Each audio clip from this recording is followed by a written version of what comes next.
नमस्कार, आप देख रहे हैं भारत एक्सप्रेस और मैं हूं आपके साथ आंचल मित्तल। समंदर की लहरों पर चीन की दादागिरी अब नहीं चलेगी। ड्रैगन के दुश्मन ने ऐसी साजिश रच दी है जिसमें वो बुरा फंसेगा और उसकी बादशाहत भी छीन जाएगी। क्या है पूरा मामला, इस वीडियो में हम आपको विस्तार से बताते हैं।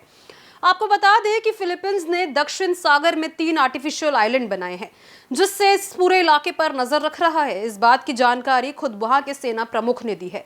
फिलीपींस को आशंका इस बात की है कि चीन आने वाले समय में इस इलाके पर पूरी तरह से कब्जा कर सकता है। इसी को देखते हुए फिलीपींस ने यह सुझाव दिया है कि भारत और दक्षिण कोरिया जैसे देशों को इस स्क्वाड में शामिल हो जाना चाहिए। दक्षिण चीन सागर में फिलीपींस लगातार चीन की आक्रामक नीतियों का सामना कर रहा है।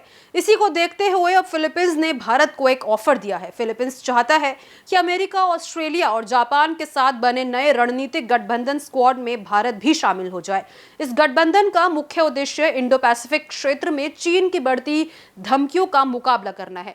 फिलीपींस के सेना प्रमुख जनरल रोमियो एस ब्राउनर ने कहा कि चीन गैर कानूनी और दबाव वाली रणनीति अपनाकर इस इलाके में आर्टिफिशियल आइलैंड बना रहा है और सैन्य अड्डे तैयार कर रहा है। फिलीपींस के सेना प्रमुख ने सुझाव देते हुए कहा कि भारत और दक्षिण कोरिया जैसे देशों को इस स्क्वाड में शामिल हो जाना चाहिए। आपको बता दें कि पिछले दिनों नई दिल्ली में रायसीना डायलॉग का आयोजन हुआ था। उस दौरान भारत, अमेरिका, ऑस्ट्रेलिया और जापान के शीर्ष सैन्य अधिकारियों ने फिलीपींस के साथ साथ मिलकर इंडो पैसिफिक में समुद्री सुरक्षा से जुड़ी चुनौतियों पर चर्चा भी की। फिलीपींस के सेना प्रमुख ने बताया कि चीन ने दक्षिण चीन सागर में 3 आर्टिफिशियल आइलैंड बनाए हैं, जिससे उसे इस पूरे इलाके पर कंट्रोल हासिल हो रहा है। उन्होंने आशंका जाहिर की है कि आने वाले समय में चीन इस पूरे इलाके पर कब्जा भी कर सकता है।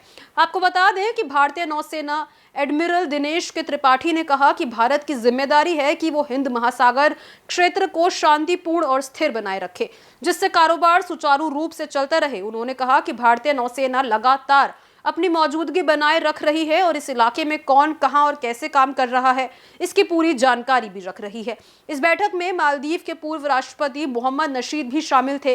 उन्होंने अमेरिका के राष्ट्रपति डोनाल्ड ट्रंप की सरकार से पूछा कि क्या ट्रंप सरकार इंडो पैसिफिक में अपने सहयोगियों के प्रति भरोसेमंद रहेगी। इस पर जनरल ब्राउनर ने कहा कि उन्हें उम्मीद है कि अमेरिका इस इलाके में अपना समर्थन बढ़ाए।